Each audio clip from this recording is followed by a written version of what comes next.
Listen closely, because this is going to change how you see relationships forever.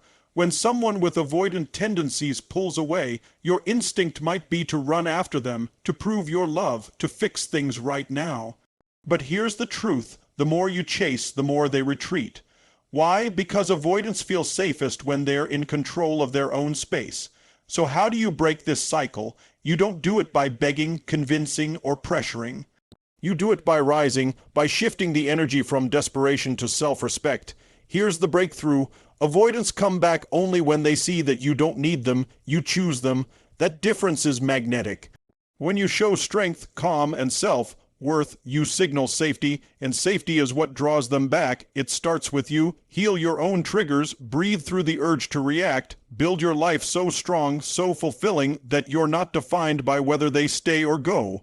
Because when you stand in your power, two things happen: either they're inspired to step forward, or you realize you never needed their return to be whole in the first place. Remember this: love is not about chasing, it's about attracting. And attraction grows where respect lives. Avoidants don't come back because you pull them. They come back because you became the version of yourself that makes them feel safe enough to stay. So stop running after and tall, build yourself, radiate strength. That's the moment when everything shifts. Avoidants withdraw to protect themselves, not to punish you. This truth is so often misunderstood, and it is the key to unlocking the emotional dynamic that confuses so many people in relationships. When someone with avoidant tendencies pulls away, it is not usually an act of cruelty or an intentional punishment. It is not a rejection of your worth, nor is it always about you at all. It is instead a survival mechanism, a deeply ingrained strategy they have built over years, often stemming from childhood experiences where closeness felt unsafe, overwhelming, or inconsistent. For the avoidant, creating distance is their way of regaining a sense of control and emotional safety. While you may feel abandoned in those moments, what they feel is relief, because stepping back gives them room to breathe and regulate themselves. The challenge is that most people misinterpret this withdrawal. You may see it as a sign that they don't care, or you may feel the urge to fight against the space they are creating, trying to close the gap with more messages, more demands, more intensity. But what does this do? It validates their deepest fear, that closeness equals suffocation, that love equals losing autonomy, that intimacy equals danger. They don't withdraw to hurt you. They withdraw because, at a primal level, it is how they have learned to survive emotional overwhelm. If you see it as punishment, you take it personally. If you understand it as protection, you can respond with wisdom rather than panic. Imagine a turtle retreating into its shell when danger appears. Do you bang on the shell to force it open, or do you wait patiently, showing through your calm presence that there is no threat? That is the difference between reacting with fear and responding with awareness. The avoidant does not need to be chased or cornered. They need to feel safe enough to reemerge. This is where your growth comes in, when you shift from asking, "Why are they doing this to me?" to "What are they protecting themselves from?" You move out of blame and into understanding. That shift alone dissolves so much of the tension. But here's the empowering piece. You cannot heal their avoidance for them, yet you can create the conditions where reconnection is possible. By regulating your own emotions, by resisting the urge to react from insecurity, you show them that closeness with you does not equal chaos or loss of self. You demonstrate emotional stability, which is exactly what their nervous system craves but fears it cannot find. When you stand firm in your own calm, you become the anchor in the storm, and slowly, the avoidant feels that they don't need to protect themselves from you. Understanding that their withdrawal is about self, protection also protects you. It stops you from spiraling into self-blame, thinking you are unlovable or unworthy. It breaks the cycle of chasing someone who is not ready, because you recognize that space is not rejection, it is strategy. And it is in that space that you can turn inward, work on yourself, and grow stronger, instead of exhausting yourself trying to pull someone back who cannot yet return. The moment you stop seeing their behavior as punishment, you stop reacting with fear. Instead, you step into patience, wisdom, and power, and that shift changes everything. Chasing them pushes them further away, and this is one of the most counterintuitive yet powerful truths about dealing with avoidant personalities. When someone pulls back, every part of your emotional wiring screams at you to close the gap, to prove your love, to show them that you're not letting go. But what you see as love, they experience as pressure. What you see as reassurance, they feel as invasion. This is the paradox. The harder you try to hold on, the more they need to let go. Not because they don't care, but because closeness, for them, triggers the alarm bells of losing autonomy. They have built their emotional framework on survival, and survival tells them that too much intimacy equals danger. When you chase, you validate their fears, and their nervous system responds the only way it knows how, by running. Think about it like trying to grasp water with your hands. The tighter you squeeze, the faster it slips through your fingers. The same thing happens with avoidance. Every call, every text, every attempt to push your presence into their space becomes a signal to them that they are losing the freedom they need to feel safe. And here is where most people get stuck. They confuse the urge to chase with proof of love, believing that persistence will eventually win them over. But persistence in this case doesn't equal love, it equals suffocation. The more you pursue, the further they must retreat to find balance again. What truly changes the dynamic is not pursuit, but pause. It is creating space that allows the avoidant to feel that they are not being swallowed, not being trapped, not being forced into connection before they are ready. That space is not a game, it is respect. Respect for their rhythm, their needs, and their way of processing. Ironically, it is in your silence, your stillness, and your restraint that they feel most drawn back. Because what you are showing them is safety. You're showing them that you are not a threat to their independence, and that being with you does not mean losing themselves. This is why the discipline of not chasing is so powerful. It's not about indifference, and it's not about manipulation. It's about recognizing that love without respect for the other person's needs is not love, it's fear. When you can hold back the impulse to close the gap and instead focus on your own grounding, your own peace, your own strength, you send out a signal that is magnetic. You are saying without words, I honor your space, I respect your pace, and I am strong enough to stand without forcing you. And that is what makes an avoidant lean back in, not because you demanded it, but because you allowed it. Change begins with regulating your own emotions first, and this is where the real work lies. When you're triggered by someone pulling away, your body reacts like it's under attack. Your heart races, your chest tightens, your mind spins with stories of abandonment. In that state, every instinct tells you to act, to fix, to control. But the truth is, regulation is not found in controlling someone else. It's found in mastering yourself. When you can breathe through the storm of your own triggers, when you can pause instead of react, you become unshakable. And that steadiness is exactly what creates safety for both you and the other person. Regulating your emotions means learning to notice the surge without becoming it. It's recognizing the story in your mind, they're leaving, I'm not enough, this will end badly, and choosing not to fuel it. It's grounding yourself in the present, reminding yourself that their withdrawal does not equal rejection, and your worth is not defined by their closeness. Emotional regulation is self-leadership. It's the ability to guide yourself out of panic and into clarity, out of reaction and into wisdom. And when you master that, you stop being controlled by your fear of loss. The power of regulating your emotions is that it breaks the cycle of escalation.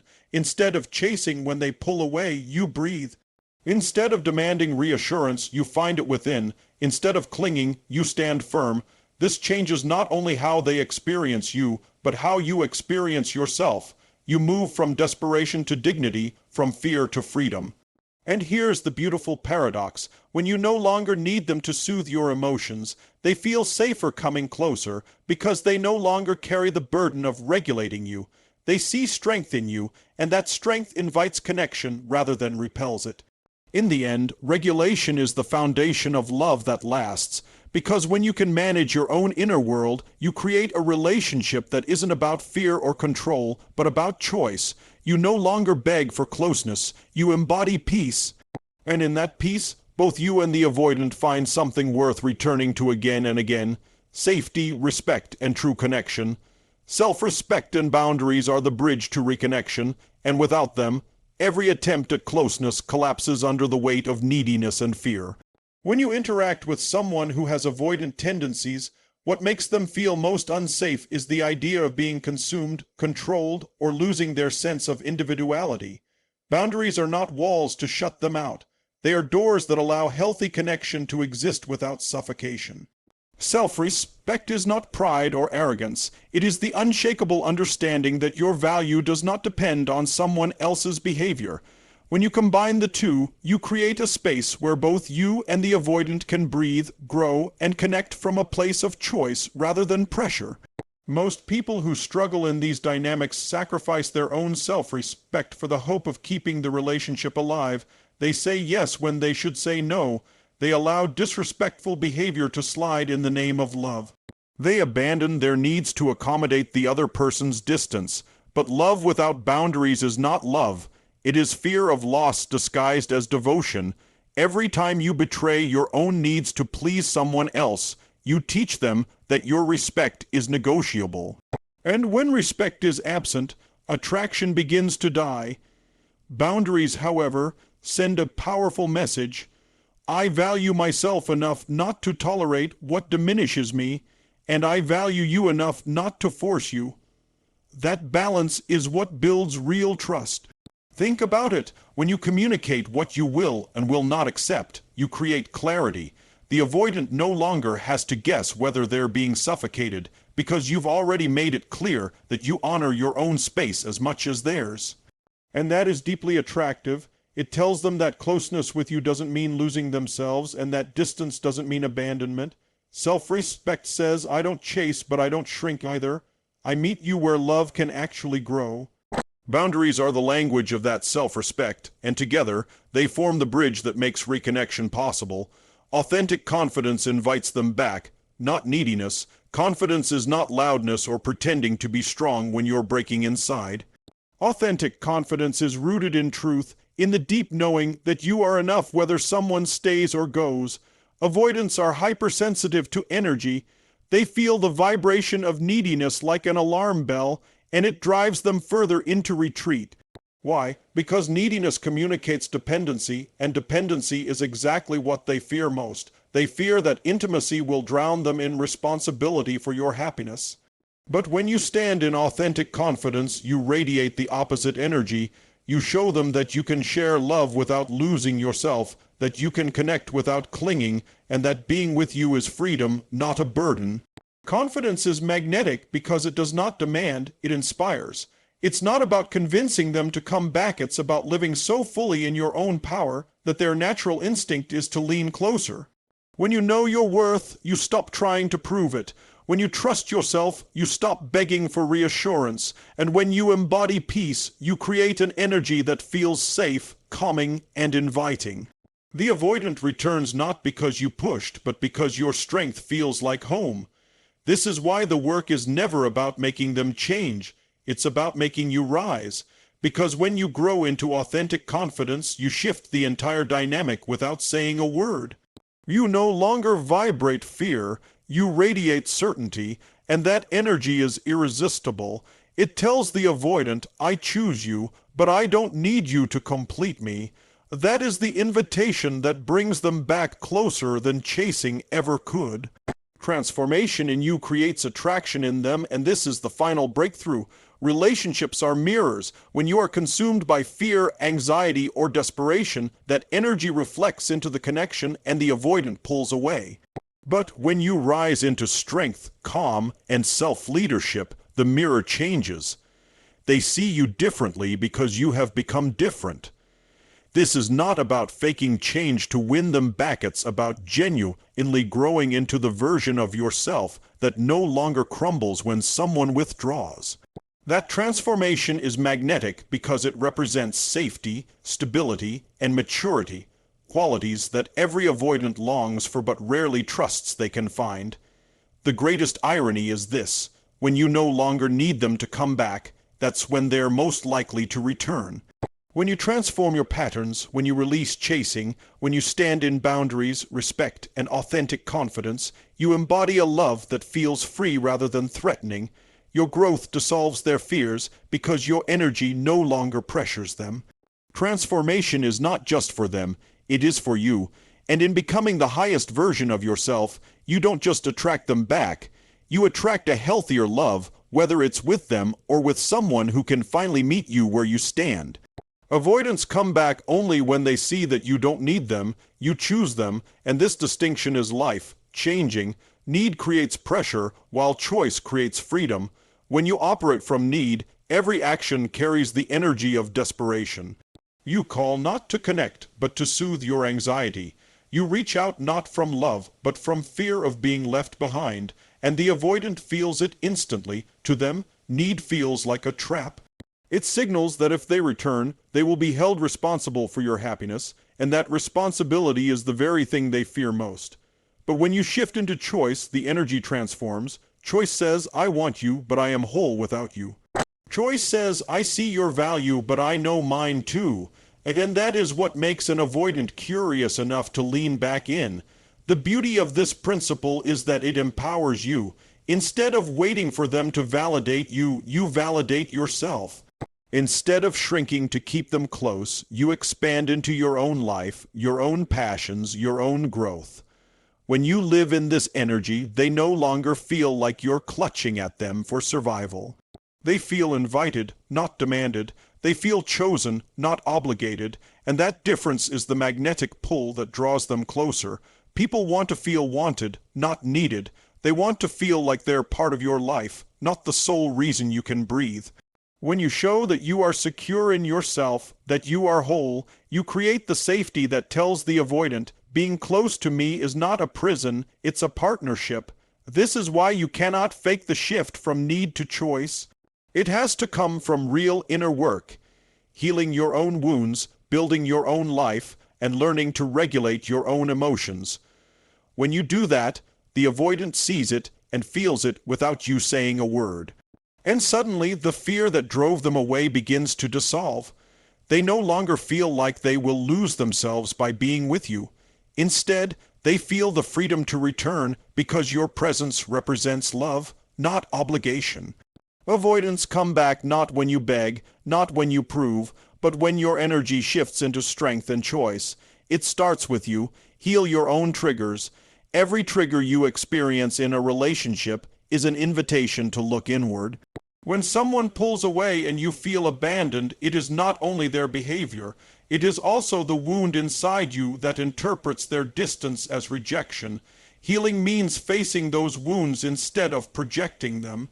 It means asking yourself, why does this distance make me feel unworthy? Where did I learn that love equals constant closeness? What part of me still believes I am not enough unless someone else validates me? These questions open the door to self-awareness, and self-awareness is the beginning of freedom. Triggers are not signs that you are broken. They are signals pointing you to where healing is needed. When you feel the wave of panic or sadness rise up, instead of reacting, pause and breathe. Notice the story your mind is telling you and challenge it. Their withdrawal does not mean abandonment. Their silence does not mean you are unlovable. It simply means they are dealing with their own pattern of self-protection. The more you can see that clearly, the less personal it feels and the less power it has over you. Healing your triggers does not mean you stop feeling. It means you learn to lead yourself through those feelings instead of letting them control you. Building your life so strong that you're not defined by whether they stay or go is another layer of healing. This doesn't mean you stop caring. It means you stop collapsing. It means you invest in your own purpose, your own passions, your friendships, your growth.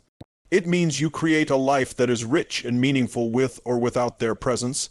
When your happiness is not dependent on one person's behavior, you become unshakable, and from that place, you can truly choose someone rather than cling to them. You no longer say, I need you to feel complete.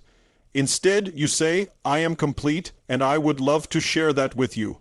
That shift creates the most powerful attraction of all, because you are no longer offering love from emptiness, but from abundance. This inner strength radiates outward. Avoidants sense when you are whole. They sense when you are no longer waiting on them to validate you, and that is when they feel drawn back. Because deep down, they want a partner who is strong enough to hold themselves, someone who does not collapse under distance, someone who represents safety instead of fear. When you heal your triggers and build a fulfilling life, you become that person. And in becoming that, you don't just invite them back. You invite the right kind of love, one that is rooted in freedom, respect, and true choice. Love is not about chasing, it's about attracting, and this single truth redefines how relationships thrive or collapse. Chasing is born from fear, the fear that if you don't hold on tightly enough, the person you care about will slip away. It's a desperate energy, and desperation never creates love. It repels it. Attraction, on the other hand, is born from strength. It doesn't say, I can't live without you. It says, I am whole, and I'd love to share that wholeness with you. That energy is magnetic, and it pulls people closer without force. Think about how you feel around someone who radiates peace, confidence, and joy. You want to be near them, not because they demand it, but because their energy feels good to be around. That's the difference between chasing and attracting. When you chase, you abandon yourself. You compromise your boundaries, you silence your needs, and you shrink into someone you are not, all in the hope that the other person will validate you. This doesn't create love, it creates imbalance. The avoidant feels pressured, and you feel resentful, because your efforts don't bring you closer. They push them further away. But when you shift into attraction, everything changes. You begin to live in alignment with your values, you honor your own worth, and you project an energy of self-respect. Suddenly, being around you feels safe instead of suffocating. That safety is what makes people want to return, not because you begged, but because your presence inspires closeness rather than fear. Attraction begins with the way you carry yourself. It's the way you manage your emotions, the way you speak your truth calmly instead of desperately, and the way you hold space for someone without demanding they fill your voids. Attraction says, I know who I am, I know what I deserve, and I invite you into my life, but I don't collapse if you decline. This energy removes the heaviness of expectation and replaces it with freedom. And freedom is the soil where love grows. It's important to understand that attraction is not manipulation. It's not about pretending to be strong while secretly collapsing inside. It's about genuinely becoming strong. It's about doing the inner work, healing your wounds, regulating your emotions, building your purpose, and living a fulfilling life regardless of whether someone stays or goes. When you are genuinely whole, you don't need to fake confidence or independence. You embody it. And that authenticity is what makes attraction powerful and lasting.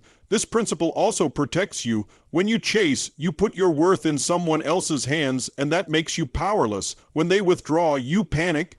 When they return, you relax. Your entire emotional state becomes dependent on their choices. But when you shift into attraction, you reclaim your power. You no longer live at the mercy of their distance or closeness. You build a life where their presence is a gift, not a lifeline. That shift not only draws them back, but also sets you free. Avoidants in particular respond to attraction because it speaks to their deepest need, safety. They fear being consumed, being needed too much, being trapped in someone else's emotional storm. When you embody attraction instead of chasing, you show them that closeness with you does not equal losing themselves. You become the partner who offers love without pressure, connection without chaos, intimacy without entrapment. That's the kind of energy that makes them feel safe enough to step closer. And here's the greatest irony: when you stop chasing, you stop caring about whether they return, and that is when they are most likely to come back, because the energy has shifted. You are no longer pulling them, you are standing in your strength, radiating a wholeness that is magnetic. They feel the difference, and it draws them in naturally. Love flows where freedom lives, and attraction is simply freedom expressed as energy. So if you want to experience love that lasts, stop pouring your energy into chasing someone who retreats. Instead, pour that energy into becoming the version of yourself who is magnetic, confident, and whole. Build your life so full of meaning that anyone who enters it feels like they are stepping into light, not darkness. That's the kind of love that doesn't need to be begged for. It's the kind of love that is freely given because it feels so good to be near you. Love isn't about convincing someone to stay. It's about becoming someone worth staying for. Avoidants don't come back because you pull them. They come back because you became the version of yourself that makes them feel safe enough to stay. This is the ultimate truth that ties everything together. People who pull away are not waiting for you to beg harder, plead louder, or prove more desperately how much you love them. They are waiting, often unconsciously, for the environment around them to feel safe enough for closeness. And that safety begins with you, not in controlling them, not in forcing them, but in transforming yourself. When you rise into strength, calmness, and authentic self-respect, you change the entire dynamic. You no longer send out signals of fear, pressure, or neediness. Instead, you radiate stability, clarity, and freedom. That is the energy that makes an avoidant feel like they can step closer without losing themselves. Think about it. If someone feels that your love is heavy, filled with expectations and demands, they retreat, not because they don't care, but because their nervous system equates that pressure with danger. On the other hand, if your presence feels light, grounded, and confident, they begin to sense that closeness with you is not a risk but a refuge. The work, therefore, is never about manipulating their behavior. It is about elevating yours. It is about becoming a version of yourself who doesn't break down when faced with distance, who doesn't collapse into panic when communication slows, who doesn't chase when silence grows. Instead, you hold yourself steady. You breathe, you honor your boundaries, you build your life, you show through action and energy that you are a partner, not a prison. Becoming this version of yourself takes courage because it requires you to face your own wounds. It means confronting the parts of you that crave validation at all costs, the parts that equate space with rejection, the parts that confuse being needed with being loved. To grow beyond that, you must heal, and healing is not easy. It demands honesty, patience, and self-compassion, but every time you rise above your old reactions, every time you choose calm over chaos, every time you put respect over desperation, you are becoming someone new, someone magnetic, someone powerful, someone safe to love. Safety is the most underestimated form of attraction.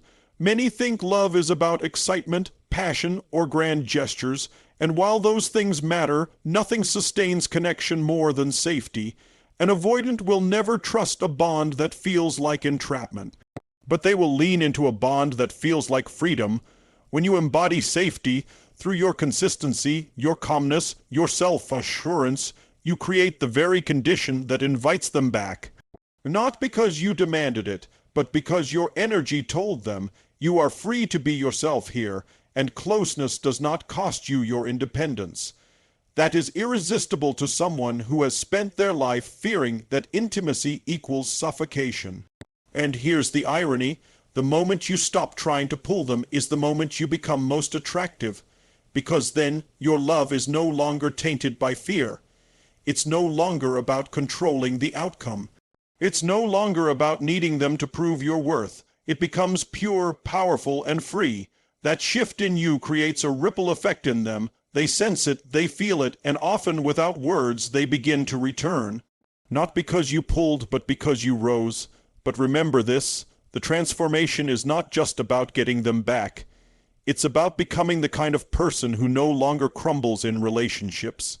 It's about evolving into someone who knows their value so deeply that whether the avoidant returns or not, you are still whole, and that is the ultimate freedom. When you reach that place, you don't just attract people. You attract the right kind of love. A love that is safe, balanced, and lasting. So, avoidants don't come back because you plead, push, or pressure. They come back because you became different. You became the version of yourself that radiates strength and safety. You became someone who could love without clinging, who could connect without controlling, who could stand without collapsing. And in that transformation, you don't just invite them back, you transform the way you experience love forever.